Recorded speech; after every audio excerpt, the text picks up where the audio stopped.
Alors ici, je suis vraiment dans un jeu d'attachement des formes, de liaison du sujet à sujet. Et là, progressivement, je renforce avec des valeurs moyennes foncées.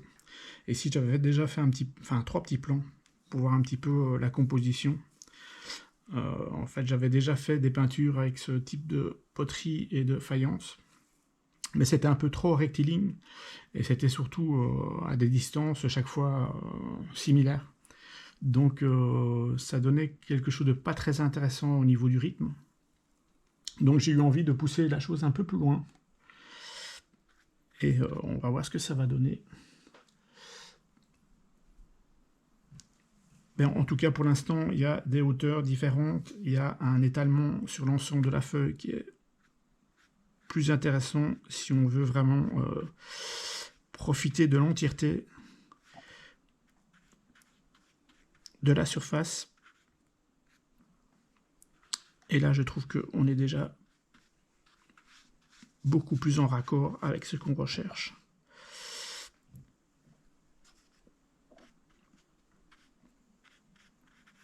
Alors j'avais décidé que l'ombrage était du côté 3, alors que sur les autres peintures, je pense que ça venait du côté gauche.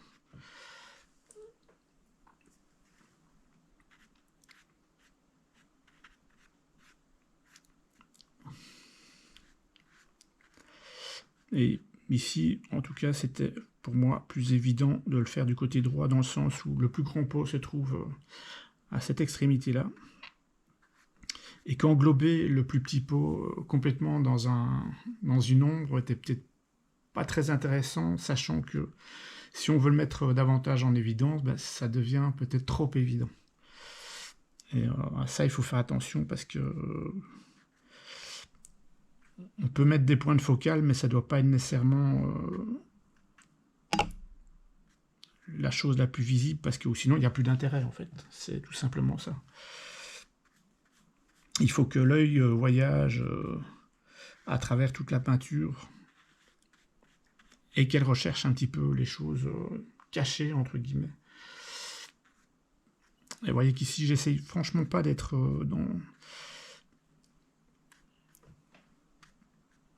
dans un réalisme profond, mais ça doit quand même donner un petit peu l'idée de volume. On est quand même avec des objets qui ont un certain arrondi, donc ça doit ressortir. Et ça, on peut vraiment le donner au fur et à mesure avec le système de valeurs. C'est pour ça que travailler et apprendre à travailler ces valeurs est capital. On part des valeurs les plus faibles, et progressivement, on monte vers les valeurs les plus fortes. Et après, vous pouvez travailler, par exemple, votre trait, vous pouvez travailler plein de choses. Mais il faut le faire progressivement. Ici, je vais un peu plus vite parce que c'est un exercice, donc c'est pas non plus... c'est pas un chef-d'œuvre que je recherche, donc...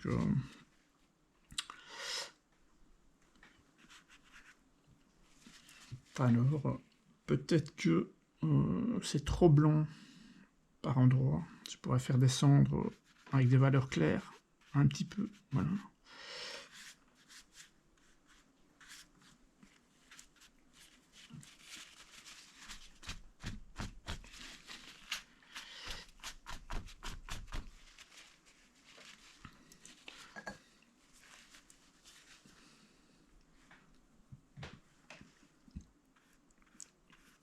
Alors je vais un petit peu forcer l'ombrage ici parce que comme c'est pas un papier aquarelle, il a tendance à s'estomper rapidement.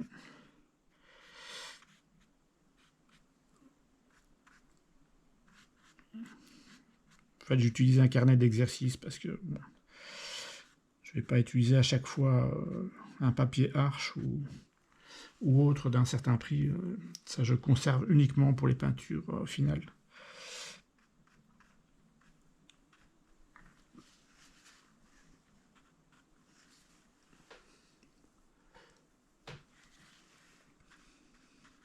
Et voilà, on force un petit peu l'ombrage pour bien asseoir l'objet. sur son support.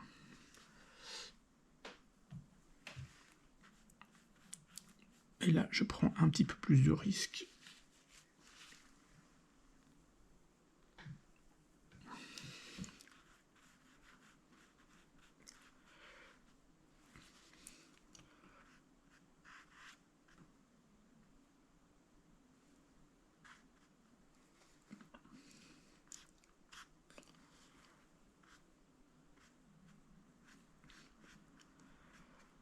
Et en même temps, j'en profite pour travailler mon trait. Un trait, un trait, un trait.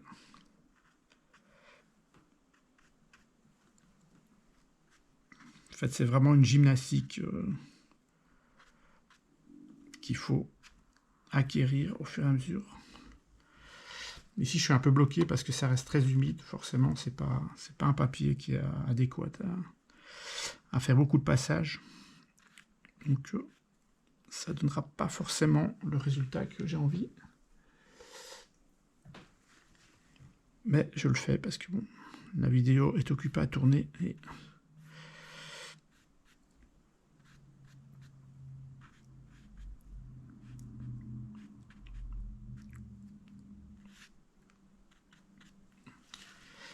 donc voilà, ça c'est l'idée générale. Après, ce qu'il faudrait travailler, alors ici, je rajoute une ombre portée sur le mur parce que c'est le pot qui est le plus en arrière dans la composition et qui est quasiment contre le mur. Donc on va faire un petit, pas trop fort, mais quand même un peu plus visible.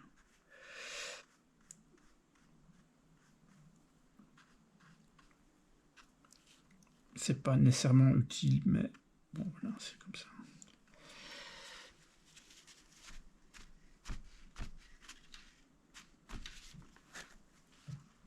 Alors là, je vois que c'est plus un élément perturbateur qu'autre chose, donc je suis pas sûr que je le mettrai dans la peinture.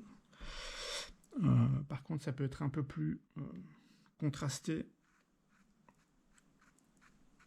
derrière, peut-être avec une autre couleur, je sais pas, quelque chose de plus... Peut-être un peu de turquoise mélangé avec un peu de terre de sienne pour donner un grisé légèrement coloré.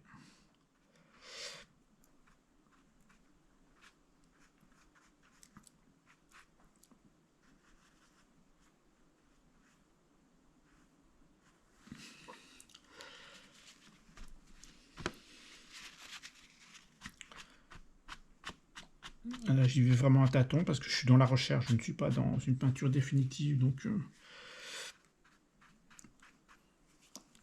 j'explore un petit peu les solutions qu'il pourrait y avoir et que je pourrais trouver.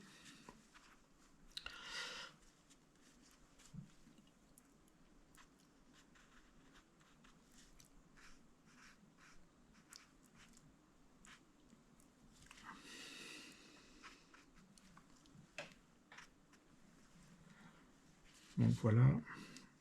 Après, je sais que je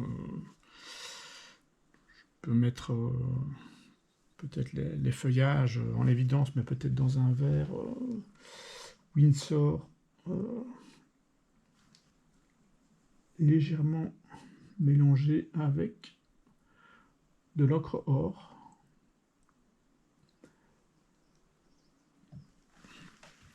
Pour que ce soit pas trop agressif et que l'œil ne reste pas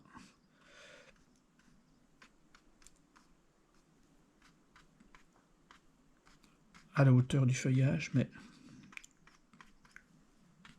qu'on redescende quand même.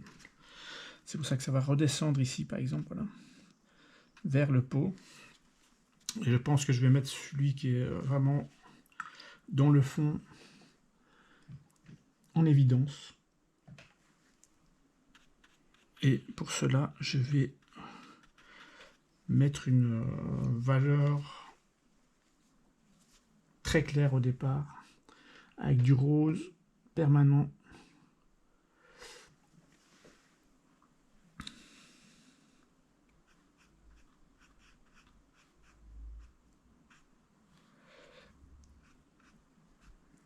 j'essaie de rester quand même relativement subtil. Faut que ce soit visible, mais en même temps que ce soit pas non plus un phare dans la nuit.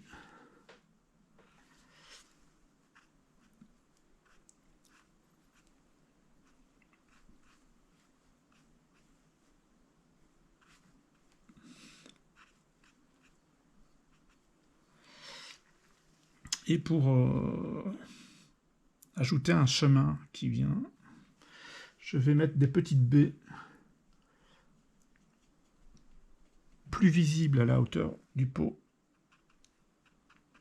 Voilà.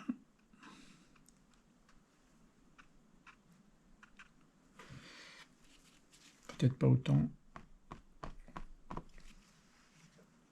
Et au fur et à mesure que je m'en éloigne, je vais les faire un peu plus subtils.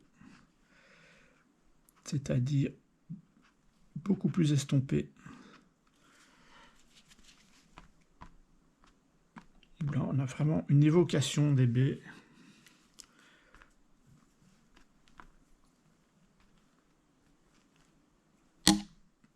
Et un petit rappel ici. Voilà.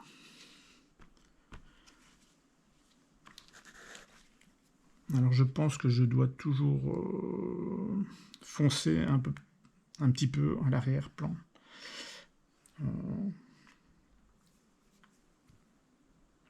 Avoir une oblique un petit peu qui descend progressivement vers le pot du fond. Mais là, je vais attendre que ça sèche parce que malheureusement, ben voilà, c'est très très très mouillé, donc je ne sais pas aller plus loin. Je peux encore hausser quelques valeurs à l'intérieur du pot, ici par exemple. Ici. Voilà.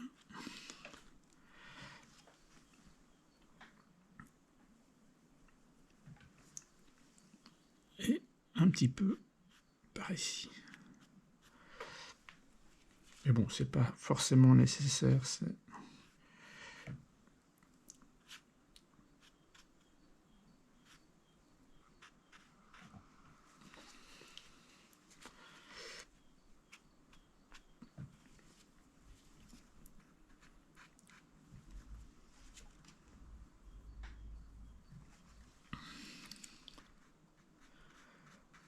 En fait, ici, là, on est plus dans un jeu de sculpture autour des poteries et des faïences pour les rendre un peu plus visibles.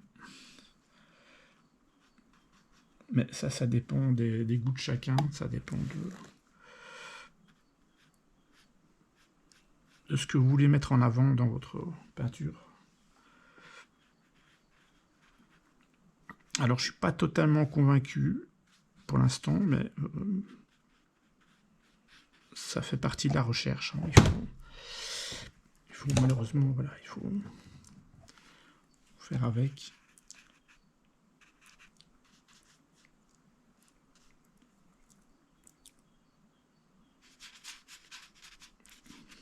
Alors, vous avez compris le principe. C'est vraiment très important de chercher au départ et ça vous permettra d'être vraiment beaucoup plus relax dans votre peinture finale.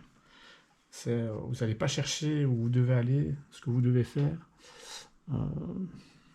Tout sera déjà préétabli, entre guillemets, déjà en partie dans votre tête, mais aussi dans la gestuelle.